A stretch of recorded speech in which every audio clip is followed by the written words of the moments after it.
এরপর এড করব পর্যাপ্ত পরিমাণে পানি,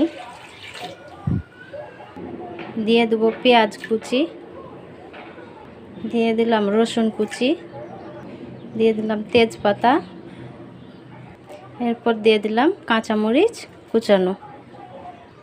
এরপর আমি ঢেকে দেব ঢাকনা দিয়ে সিদ্ধ হওয়ার জন্য। ঢাকনা তুলে দেখব ডাউলটা সিদ্ধ হয়েছে কিনা। ডাউল সিদ্ধ হয়ে গেছে, এটাকে আমি এটার সাহায্যে ঘুটে নিব। আপনারা রাইস কুকারে এভাবে ঘুটে নিতে পারেন, কোনো সমস্যা হবে না। এতে দিয়ে দেব লবণ, হলুদ গুঁড়ো, এটাকে ভালোভাবে মিশিয়ে নেব।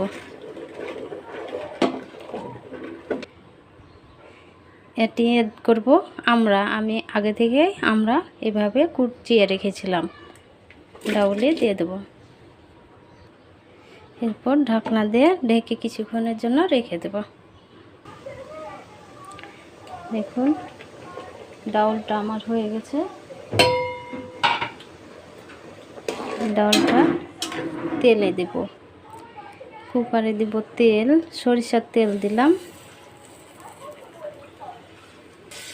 দিয়ে দেবো কালো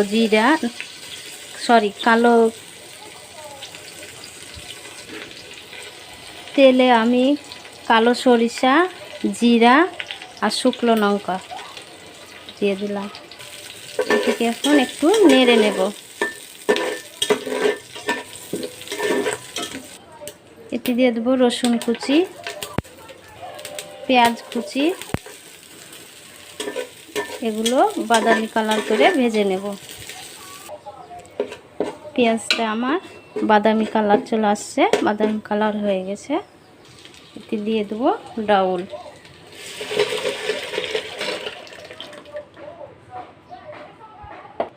এতে দিয়ে দেবো ধনেপাতা কুচি, এটা একটু নেড়ে নেব।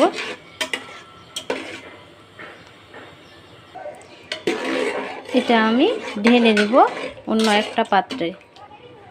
এই যে দেখুন ডাউলটা আমার এই রকম হয়েছে, কি সুন্দর দেখতে হয়েছে না, খেতেও